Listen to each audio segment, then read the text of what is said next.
मुझे बहुत सारे फ़ोन कॉल्स आए हैं और कुछ पुलिस स्टेशन से भी कॉल आए हैं, कुछ पुलिस कर्मियों के भी कॉल आए हैं, जिसमें मुझे ऐसा धमकी दिया जा रहा है कि तुम जो ये र्यूमर फैला रहे हो, ये वीडियोस अपलोड कर रहे हो, उसको डिलीट करो। और उसको डिलीट करने के लिए मेरे ऊपर प्रेशर आ रहा है। आई रेस्पेक्ट एवरीवन इक्वली। मैं सभी को एक नज़रिए से देखता हूँ। और जहाँ तक बात रही कि र्यूमर फैलाने की, तो मैं पहले ही बता चुका है, मैं कोई जर्नलिस्ट नहीं हूँ और नहीं मैं कोई यूट्यूबर हूँ। मैं पहले ये चीज़ क्लियर कर चुका हूँ। मैं र्यूमर नहीं फैला रहा हूँ और किसी तरीके का ये र्यूमर नहीं है।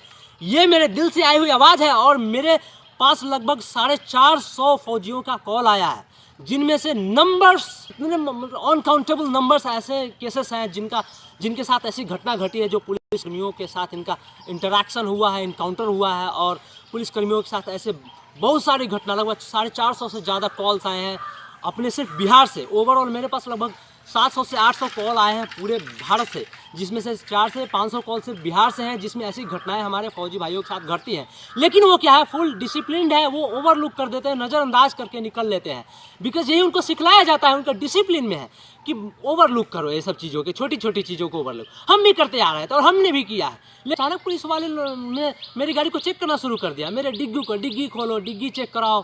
क्यों भाई, ये अचानक सब क्यों मेरे साथ हो रहा है? ये मेरे को टारगेट किया जा रहा है, मेरे ऊपर प्रेशराइज किया जा रहा है कि मैं वीडियो को बनाऊं। तो मेरे को उससे कोई फ़र्क नहीं पड़ने वाला है, मेरे को उससे कुछ भी फ़र्क नहीं पड़ने वाला है।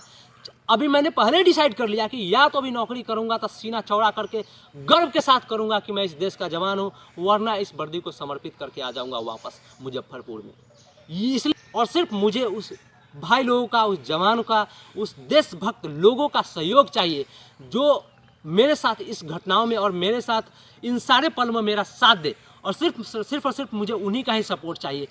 आप लोग जो मुझे धमकी दे रहे हैं पुलिस कर्मियों से, मैं ये पूछना चाहता हूँ, आप लोगों ने जो नियम कानून की धज्जियाँ उड़ाई है ना, मैं तो कोई वकील नहीं हूँ, लेकिन एक वकील से मिल करके आप समझ लीजिएगा, जितने आपने नियम कानून की धज्जियाँ उड़ाई है वो तो आपको भी पता है।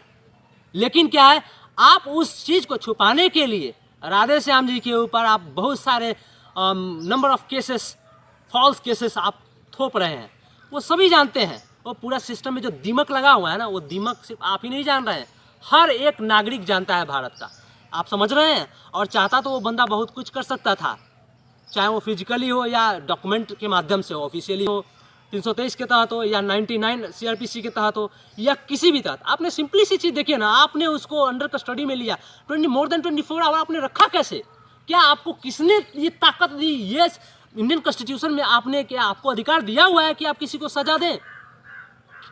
अब है आपको अधिकार? मैं आपसे पूछना चाहता हूं कि आपके पास अधिकार है आप किसी को सजा दें? नहीं।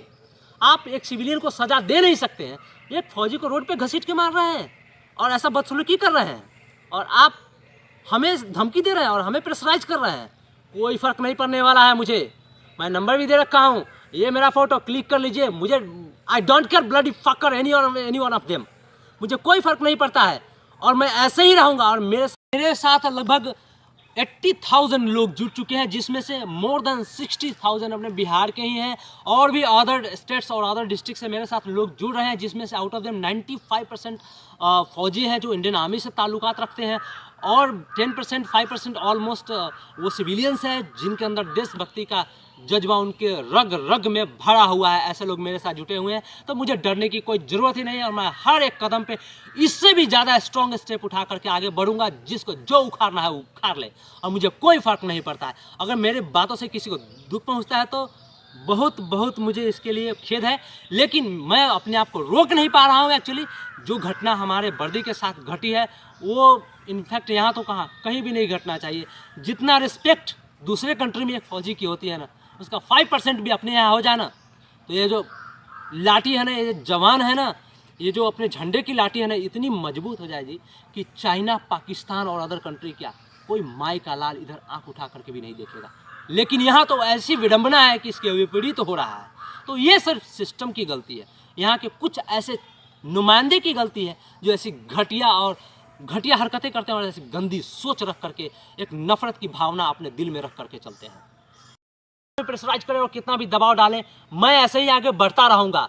और जब तक मेरे साथ ये पूरे देशवासी हैं, पूरे देश के नागरिक हैं, ये जवान फौजी लोग मेरे साथ हैं, मेरा कोई बाल भी बाका नहीं कर सकता है।